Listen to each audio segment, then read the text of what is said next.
kita datang kepada Tuhan di dalam doa.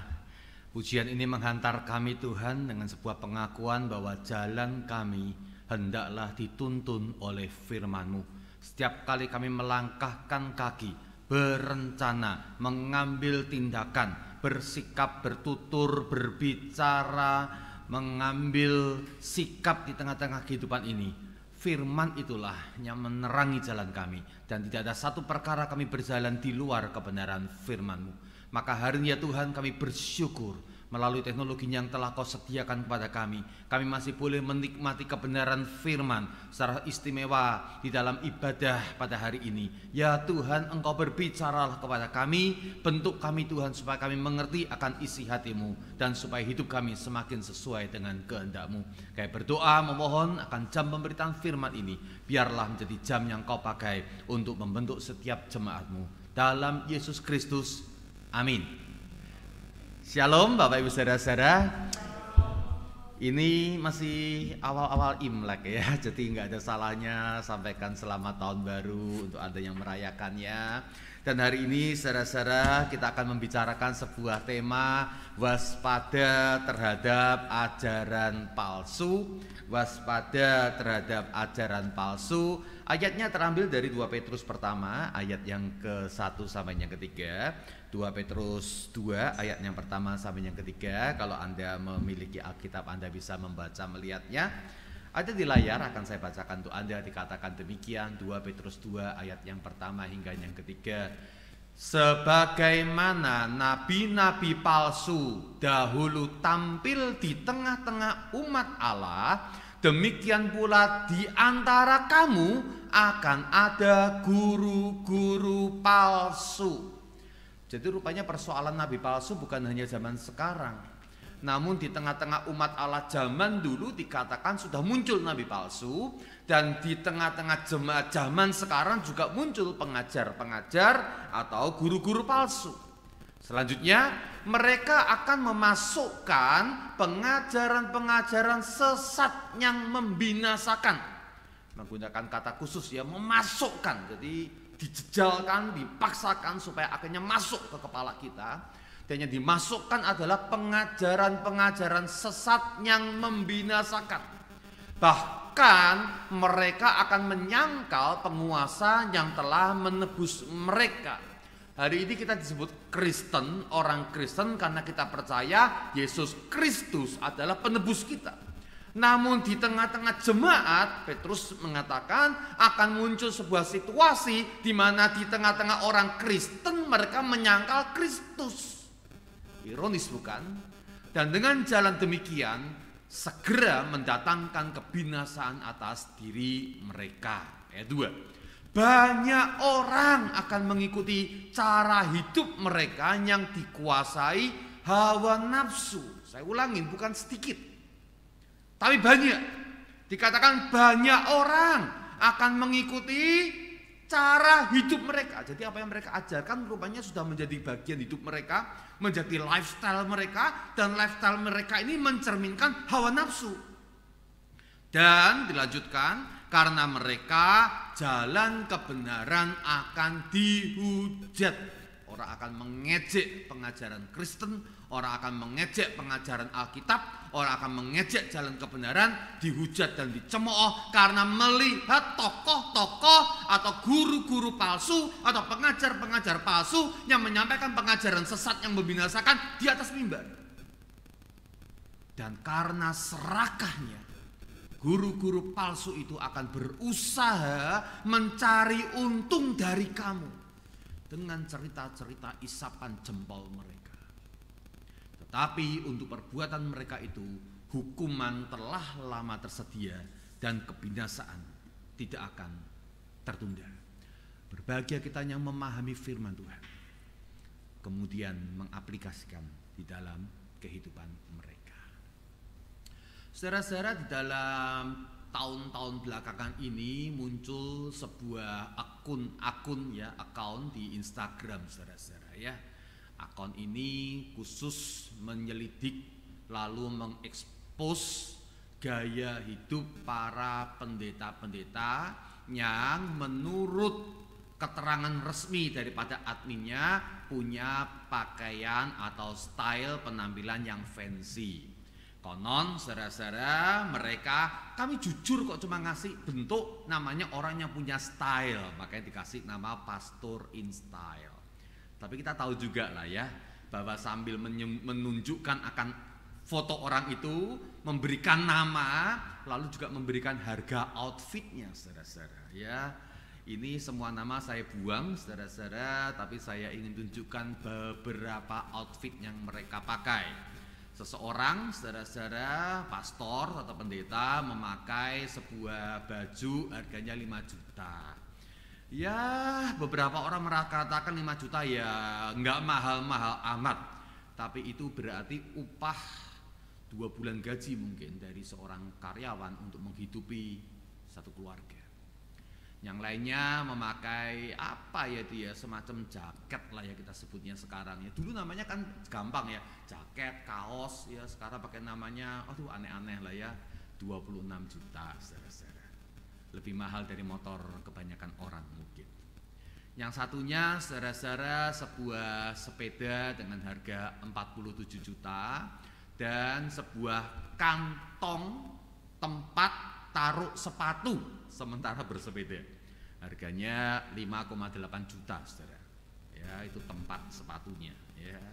Dan satu lagi saudara-saudara saya tampilkan di sana sebuah arloji yang dipakai oleh seorang pendeta yang ketika dicek harganya 1,8 miliar.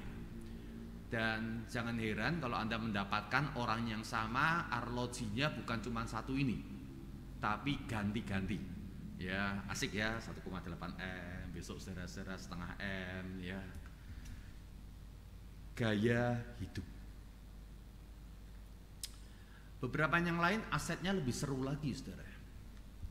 Ya Rolls Royce yang apa namanya, customize ya, pertama kali muncul di Indonesia saudara-saudara itu mungkin hanya 3 item ya, dan yang pegang adalah seorang pendeta di Indonesia zaman waktu itu. Lambo bukan hanya milik pengusaha dan konglomerat, namun miliknya pendeta juga. Seorang pendeta di Jakarta memiliki hotel mewah di Amerika. Bayangkan operasional cost-nya, dan itu adalah sebuah hotel saudara-saudara. Disclaimer, gambar hanya ilustrasi. Jadi ini cuma ilustrasi ya. Oke, saya lanjutkan. Nah persoalannya bukan pada apa yang mereka miliki. Saya nggak peduli sih saudara-saudara mereka memiliki apa. Kalau mereka memiliki berkat dan kemudian mereka belian yang baik, ya saya rasa masih bisa didiskusikan atau masih oke lah bahkan. Persoalannya khusus pada hari ini adalah saya ingin menyorot apa yang mereka ajarkan untuk melegitimasi cara hidup mereka dan untuk melegitimasi bagaimana cara mereka mendapatkan uang itu. Masalah keteladanan kita nggak masuk dalam diskusi hari ini. Ya masalah bagaimana cara mereka mengelola duit, apakah ya kan mereka ngajar ya 10%, it's okay saudara-saudara, 10% ada di Alkitab. Kalau kemudian terjadi tarik menarik antara pengajar nggak apa-apa, tapi masalahnya 90% itu punya kita atau punya Tuhan. Oh ya 10% itu kita serahkan untuk pekerjaan Tuhan, namun 90%-nya itu untuk kita atau untuk Tuhan. Karena kalau konsepnya adalah 90%-nya adalah saya sudah kasih 10%, lalu 90%-nya untuk hidup saya rasa itu melanggar akan kebenaran firman, karena seluruh hidup kita termasuk nyawa kita, termasuk dompet kita, dan semua tabungan dan aset kita adalah sebenarnya milik Tuhan yang digunakan untuk kemuliaan Tuhan dan bukan untuk diri sendiri. Dan bagaimana mereka mengajar jemaat untuk melegitimasi cara hidup mereka, bahwa yang namanya anak-anak Tuhan ya karena Tuhan Maha Kaya, lalu bla bla bla bla, muncullah pengajaran-pengajaran yang mungkin banyak di antara kita sudah sering mendengarnya. Dan cara mereka mendapatkannya bukan bahwa ketika mereka saudara-saudara mengajar jemaat untuk memberikan persembahan, bahkan persembahan persepuluhan, lalu pertanyaannya adalah bagaimana mereka mengelola uang Tuhan itu. Apakah untuk pekerjaan Tuhan, pelayanan di dalam gereja, atau untuk sebuah rekening pribadi. Saudara, kita mendapatkan pada zaman ini sekali lagi adalah sebuah situasi di mana kehidupan jemaat diombang-ambingkan. Mereka demikian percaya karena mereka memakai Alkitab, mereka menyebut Alkitab, namun apakah pengajaran yang mereka sampaikan sesuai dengan firman Tuhan, sesuai dengan prinsip pemahaman yang benar, dan apakah sungguh tulus dan murni untuk Tuhan dan untuk jemaatnya, atau mungkin menyembunyikan sesuatu dari motif mereka. Saudara, mengapa pengajaran itu penting, saudara-saudara? Ya, saya kasih sebuah statement kecil. Manusia itu hidup berdasarkan level pemikirannya. Saya ulang ya, manusia itu hidup berdasarkan level pemikirannya, saudara-saudara. Nah, di perumahan kami, saya tinggal di perumahan Citra Garden, saudara-saudara, itu ada tukang nasi goreng. Terus nasi gorengnya cukup enak ya, saya pernah makan di sana. Banyak mobil, saudara-saudara, kalau malam parkir di sana dan kemudian makan atau sekedar dibungkus bawa pulang ya di perumahan kami. Namun saya beritahu ya, saya agak jarang tuh makan di sana. Kenapa? Karena satu kali saya makan di sana, saya mendapatkan si tukang nasi goreng itu sambil masak, sambil banyak cerita. Dan sambil cerita, maafkan ya, itu air ludahnya memberikan bumbu-bumbu tambahan, saudara-saudara, di nasi goreng itu. Ya, dia juga ngerokok, ya, enggak sempat cuci tangan, saudara-saudara. Begitu ada pedagang, ada pelanggan datang, rokoknya ditaruh, diselipin di bawah, diselipin di jari-jari rodanya, lalu ambil sayur-sayuran, langsung dipotong-potong aja. Nah, saya punya level pemahaman berbeda dengan banyak orang di perumahan itu. Orang-orang di perumahan, ada nasi goreng dekat, daripada repot makan di sana, rasanya juga enak, cukup. Tapi saya memperhatikan bagaimana cara dia mengolah. Ya, ada bumbu-bumbu, tangannya berantakan, masuk COVID, saudara-saudara, itu masker aja kadang-kadang dicopot. Ya, saya sempat satu kali terpaksa ya makan di sana ya. Ya, lalu saya katakan, Pak, maskernya dipakai aja, nggak usah banyak ngomong, Mas, goreng-goreng aja. Jangan nanti kemudian wah malah. Kita tuh hidup berdasarkan level pikiran kita. Apa yang Anda ketahui itulah yang membuat Anda bertindak hari ini. Anda dagangnya juga sama. Rumus dagang Anda tergantung level pemikiran Anda, atau level pemikiran yang Anda pilih lah kalau ada banyak teori.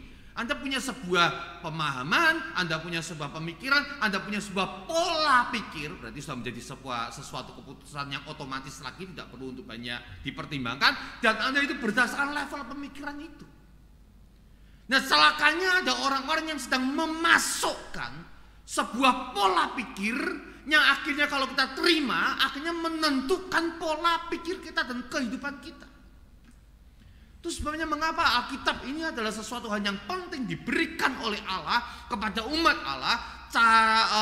Concernnya adalah supaya kita berubah dari cara hidup yang serupa dengan dunia. Roma 12 mengatakan skema, ya, serupa, skemanya itu sama, skema dengan pola dunia, dan kita berubah oleh pola pikir kita, oleh akal budi kita, sehingga kita dapat membedakan mana yang kehendak Allah, yang baik, yang sempurna, dan yang berkenan kepada Allah.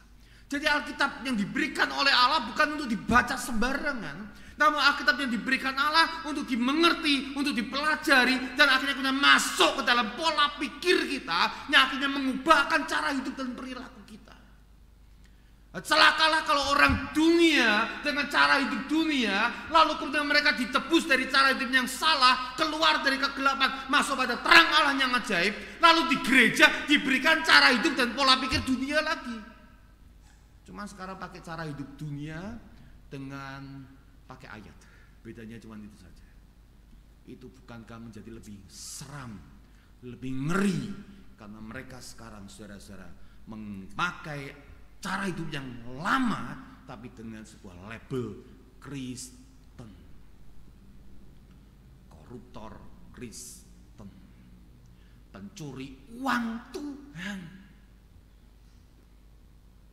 Saudara, barang palsu itu berbahaya. Pengedarnya itu harus ditangkap. Kalau Anda, saudara-saudara, punya uang palsu itu berbahaya. Akan meruntuhkan ekonomi negara, Dan kalau Anda terima uang palsu lalu Anda bayar ke orang atau Anda berikan ke bank ternyata palsu, Anda mengalami kerugian. Obat palsu itu berbahaya. Anda sakit atau keluarga Anda sakit, lalu Anda datang ke apotek untuk mendapatkan obat, dan ketika obat itu diberikan ternyata palsu. Sakitnya tidak sembuh, bahkan menjadi lebih parah dan bisa mematikan. Ayat pertama dari 2 Petrus 2 dimulai dengan kata nabi-nabi palsu.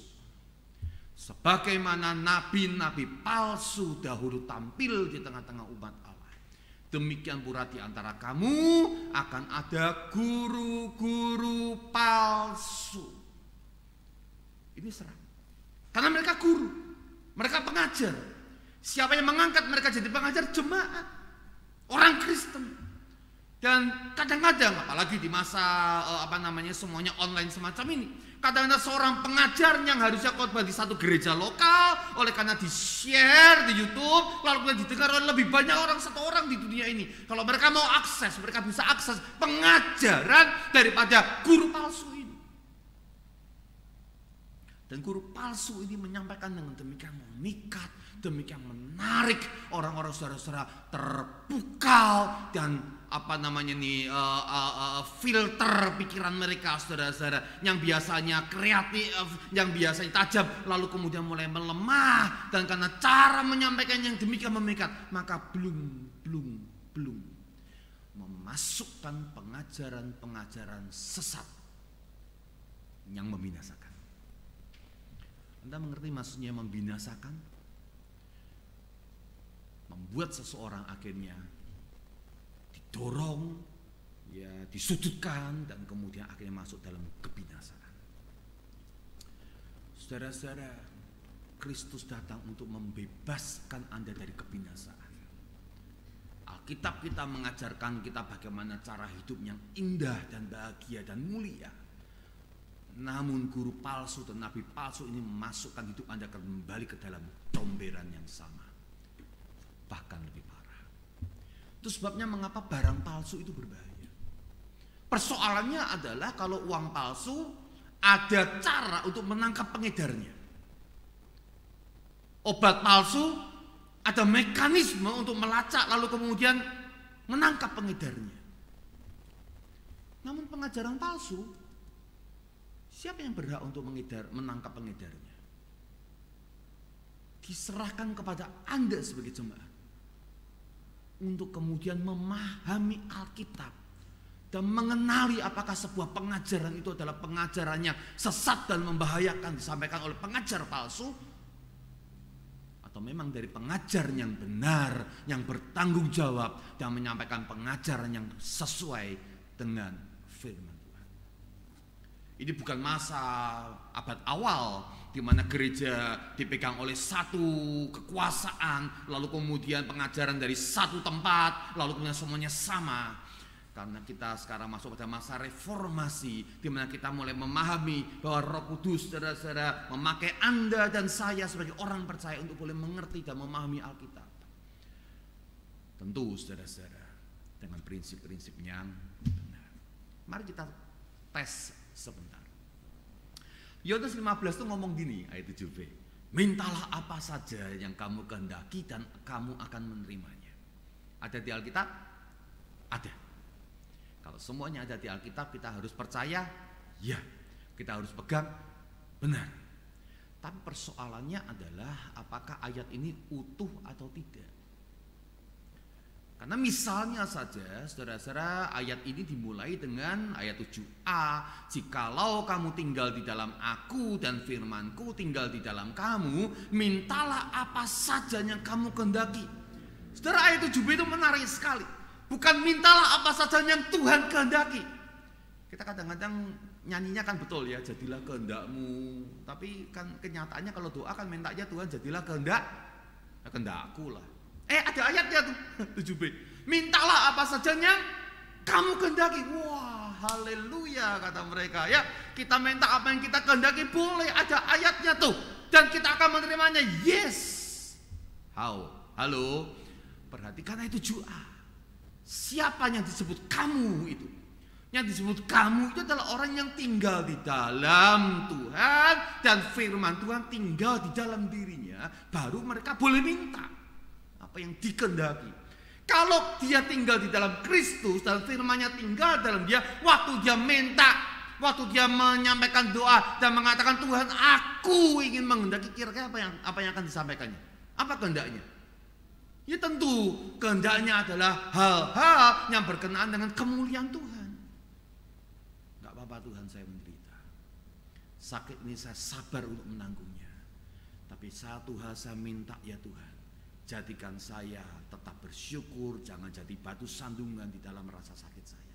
Itu permintaan orang yang tinggal di dalam Kristus dan firman tinggal di dalam dirinya, dan dia akan menerima apa yang dia minta. Jadi saudara-saudara perhatikan, dalam satu ayat orang gak mau belajar Alkitab, cuma dipotong bagian belakangnya saja. Dan kita dengan gampang mengatakan yes, amin, haleluya. Hei, belajar Alkitab benar-benar dan baik-baik. Karena pengajar palsu, semua barang palsu itu dimulai dengan sesuatu yang sama atau yang asli. Ya, kalau gak ada hubungannya dengan yang asli, namanya barang yang lain.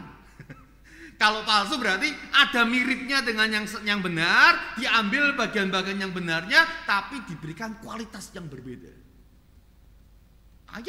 Satu ayat aja mulai dicopot-copot dan dipretel-pretelin. Apalagi kalau beda ayat. Ya, Mazmur pertama, ia seperti pohon yang ditanam di tepi aliran air, yang menghasilkan buahnya pada musimnya dan yang tidak layu daunnya. Apa saja yang diperbuatnya berhasil. Saya yakin kalau Anda membaca Mazmur pertama, ayat yang pertama sampai yang terakhir, bagian yang paling memikat hati kita adalah bagian ayat 3 terakhir ini.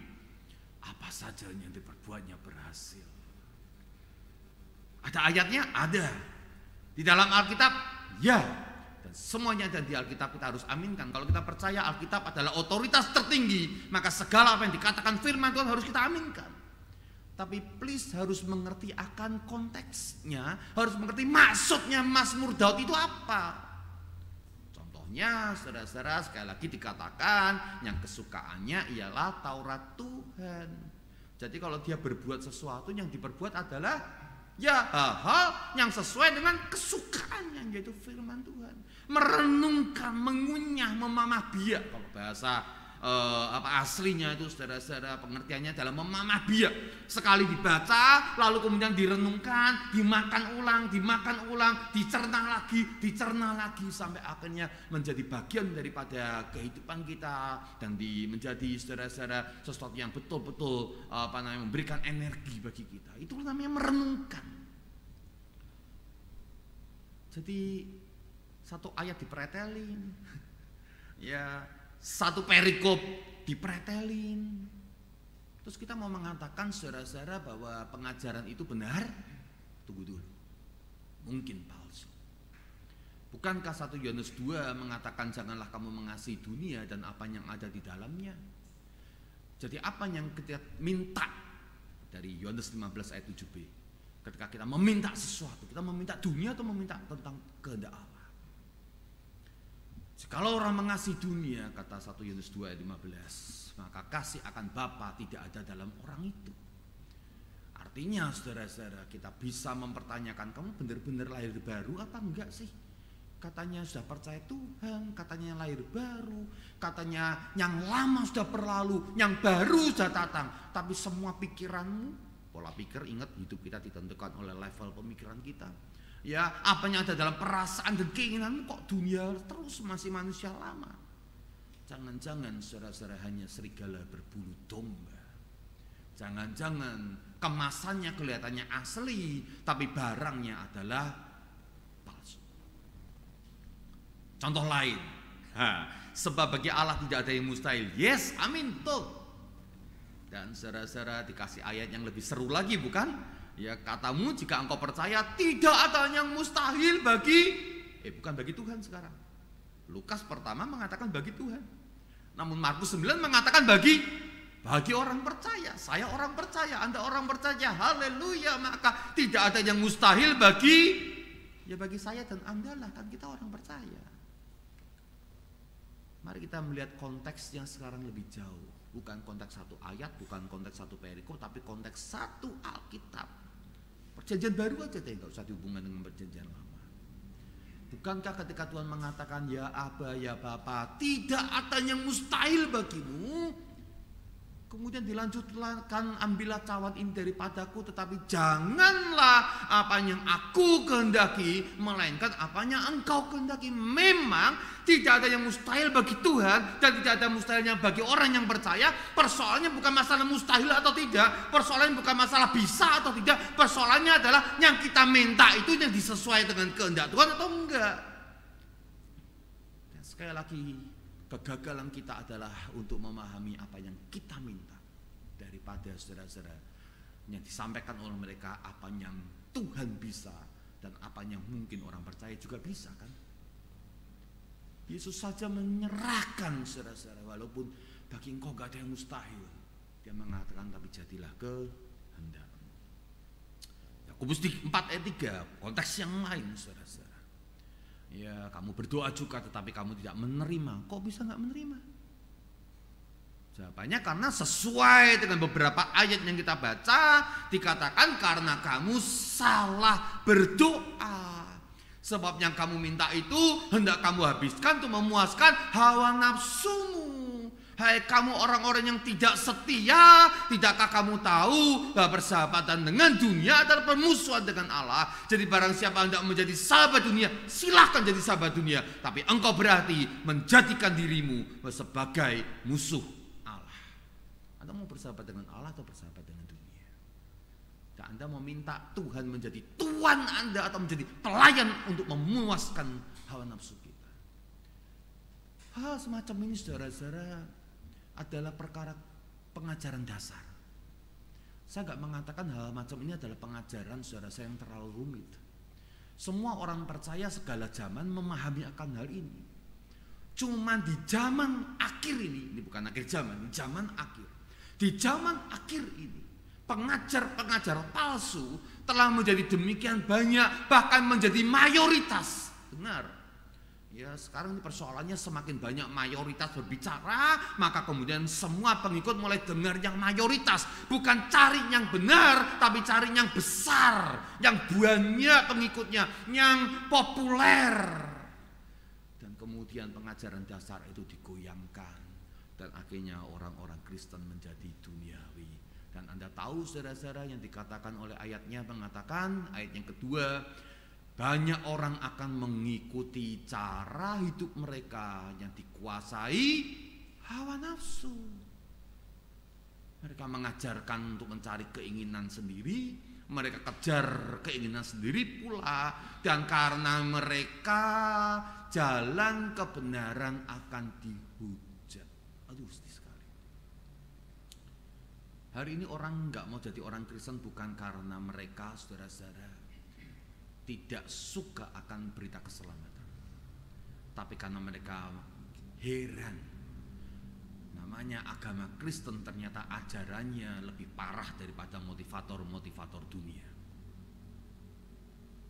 Dan karena serakahnya guru-guru palsu itu akan berusaha mencari untung dari kamu. Nah saudara, kalau Anda dagang, kalau ketemu seorang yang cari untung ke dalam hidup Anda, mau menipu Anda, dan mereka mau mengambil untung dari hidup Anda, biasanya Anda kenal. Wah gawat ini, jangan dagang sama dia deh, ya bisa rugi saya, bisa nih bangkrut saya. Tapi kalau guru palsu demikian lihai, licik, likiat itu mereka, saudara-saudara ya. Mereka ini saudara-saudara sedang mau cari untung dari jemaahnya, tapi jemaahnya tenang-tenang saja. Mereka rela untuk mempercayai, bahkan mempercayakan hidupnya, mempercayakan hartanya kepada mereka. Sementara para pengajar-pengajar yang benar, yang melayani Tuhan di desa-desa, di ladang-ladang misi, hidup menderita, gak ada yang memperhatikan. Namun para pengajar-pengajar megapolitan ini hidup di dalam segala kegelimangan, bukan harta surgawi. Mereka bergelimang harta duniawi. Sementara yang bergelimang harta surgawi kekurangan secara duniawi. Gak ada keseimbangan, bukan? Mengapa mereka menarik? Dikatakan karena mereka saudara-saudara sementara mencari untung, dikatakan ditambah dengan bumbu-bumbu namanya cerita-cerita isapan jempol. Wah, ya seru ya saudara-saudara ya, karena ada banyak cerita-ceritanya nih ya. Dan kata orang memang ya narasi itu lebih menarik, lebih menggugah daripada yang namanya pengajaran kan. Jadi karena ada banyak ceritanya, wow. Belum tentu bisa diverifikasi padahal. Saudara-saudara, iblis tidak bisa menghancurkan keselamatan Anda dan saya yang sudah percaya Tuhan. Namun dia bisa menghancurkan kesaksian kita. Dan kesaksian akan juru selamat melalui para pembicara-pembicara yang palsu ini. Iblis tahu, kalau Anda sudah diselamatkan, maka Anda di bawah perlindungan Allah. Iblis tidak bisa ganggu-gugat. Ya paling dibuat supaya kesaksiannya hancur. Karena kalau kesaksiannya hancur, dia berhasil memastikan orang lain tidak akan ikut pada Tuhan yang Anda percaya. Dan itulah saudara-saudaranya dikerjakan iblis di zaman akhir ini. Saya ingin ulas sedikit saudara-saudara ya, sedikit sekali saudara-saudara dari perikop yang kemarin saya rasa sudah dibahas bulan lalu. Di 2 Petrus pertama ayatnya ke-20 dikatakan yang terutama harus kamu ketahui ialah bahwa nubuat-nubuat profetia dalam kitab suci grafe selalu di dalam perjanjian baru menunjuk pada Alkitab tidak boleh ditafsirkan epilusis, artinya adalah di dalam box di bawah dikatakan menemukan yang hilang, menafsirkan atau diterjemahkan hari ini dengan hermeneutika atau prinsip menafsir yang benar. Jadi kitab suci itu harus ditafsirkan dengan prinsip yang benar, namanya epilusis dalam bahasa Yunani atau hermeneutika dalam bahasa Inggris Indonesia. Saudara-saudara, menurut kehendak sendiri. Ada orang yang nafsir berdasarkan keinginan sendiri, idiosnya sendiri.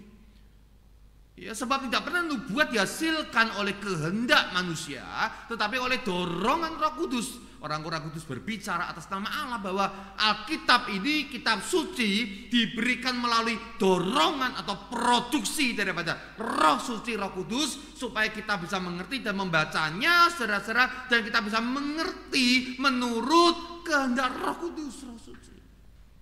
Kita nggak bisa menafsir dengan cara sendiri. Ini dibuat oleh Allah, maka kita harus mengerti dengan cara Allah, ditafsir dengan cara Allah, dengan cara yang benar. 2 Petrus pertama ini yang ke-16 saudara-saudara dikatakan sebab kami tidak mengikuti dongeng-dongeng isapan jempol. Kita mendapatkan kata yang sama, manusia. Ketika kami memberitahukan kepadamu kuasa dan kedatangan Tuhan kita Yesus Kristus sebagai Raja, tetapi kami adalah saksi mata dari kebesarannya. Yang dimaksud mengikuti adalah persis menduplikasi, ikut-ikut. Apa yang diikuti? Dongeng-dongeng isapan jempol, menggunakan kata sophizo, artinya adalah kalimat-kalimat yang indah untuk membuat omongannya itu bisa diterima orang. Bukan sofia, bukan hikmat, tapi namanya sophizo adalah apa nih? Kemasannya keren, indah. Dongeng-dongeng isapan jempol membuat supaya kita akhirnya bisa menerima dengan nyaman. Dan ketika kita mulai buka filter pikiran kita, ya kritis dari level kritis yang kita, maka masuklah intinya, yaitu pengajaran-pengajaran palsu yang membinasakan itu. Hati-hati jangan terpikat dengan sophizo. Kita harus pegang prinsip epilusis, penafsiran yang benar. Jadi mari kita masuk pada kesimpulan hari ini. Saudara, firman Tuhan hari ini mengingatkan waspada terhadap ajaran palsu. Karena banyak pengajarnya dan banyak orang yang ikut. Suatu ketika mungkin yang mengikut pengajaran yang benar akan menjadi minoritas. Mungkin. Suatu ketika pengajaran yang benar akan menjadi minoritas. Mungkin saja. Namun kita bukan berbicara minoritas dan mayoritas. Kita berbicara yang benar dan yang tidak benar. Karena yang benar adalah pengajaran yang dari Tuhan sendiri dan bersama dengan Tuhan. Enggak ada yang namanya minoritas. Kita lebih dari mayoritas karena bersama dengan Tuhan yang maha besar. Yang besar di dunia, pengajarannya banyak diterima orang. Suatu ketika akan disingkapkan bahwa mereka sedang menyesatkan domba-domba Allah dan bertanggung jawab di hadapan Tuhan. Saudara, saya tahu GKY adalah sebuah gereja yang memperhatikan pengajaran yang benar. mencari dan memanggil pembicara-pembicara yang benar, supaya jemaat mendapatkan pengajaran yang benar. Maka setialah di dalam pelayanan yang diberikan oleh gembala Anda. Ada pendeta atau maaf contoh Andri di sini bersama dengan gembala sekarang Pak Gabriel, saya rasa ya, mereka dan sinode, mereka sedang memberikan Anda pengajaran yang benar. Belum tentu menarik, belum tentu sofizo, tapi pasti benar, bergizi, menyehatkan, membuat Anda bertumbuh mengenal akan Tuhan yang benar dan memiliki cara hidup yang benar sesuai dengan yang diinginkan Tuhan. Maka miliki hati untuk mencari kebenaran firman. Sekali lagi, kebenaran firman, bukan kepalsuan. Mari kita tunduk kepala, kita berdoa. Kami bersyukur untuk kitab suci yang telah Kau berikan kepada kami. Ini adalah salah satu mujizat yang besar, bagaimana kehendak Allah yang misteri itu akhirnya boleh dinyatakan, diwahyukan, dimengerti dan dipahami oleh kami. Kami bersyukur untuk kitab suci ini. Engkau telah menyelesaikannya melalui para nabi dan rasul pada zaman dahulu. Namun sekarang ya Tuhan, berikan kami hati untuk boleh mengerti dan memahami kitab suci yang sudah ada di tangan kami ini, untuk boleh menafsirnya dengan benar, dibantu oleh para pengajar-pengajar yang benar yang telah disediakan di tempat di mana kami digembalakan hari ini. Berkati hamba-Mu penginjil Andri, demikian seluruh pemimpin majelis yang ada di pos Alam Sutra, demikian juga yang ada di pusat di Serpong, supaya sungguh melalui mereka Tuhan, jemaat-Mu semakin mengerti akan kebenaran firman dan hidup sesuai dengan firman-Mu. Dalam nama Yesus Kristus kami berdoa. Amin.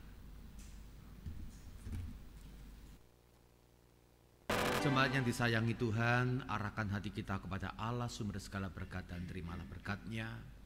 Kasih karunia dari Tuhan Yesus Kristus menyertai setiap langkah hidupmu. Apapun yang kau kerjakan biarlah berhasil bukan karena kekuatanmu, namun karena anugerah Tuhan itulah. Kasih sempurna dari Allah Bapa Surgawi biarlah turun mengalir ke dalam setiap hati, memenuhi hatimu dengan kasih surgawi itu. Bahkan luber keluar dirasakan oleh keluargamu, tetangga, masyarakat, sesamamu, bahkan sampai ujung dunia ini. Dan kuasa dalam persekutuan dengan Allah Roh Kudus memberikan engkau kemenangan atas setiap dosa dan pencobaan. Engkau menang atas setiap persoalan dan masalah. Engkau menang dan engkau bisa menjadi saksi Kristus dimanapun engkau berada. Nama Tuhan dipermuliakan dalam hidupmu. Terjadi hari ini sampai selamanya. Amin.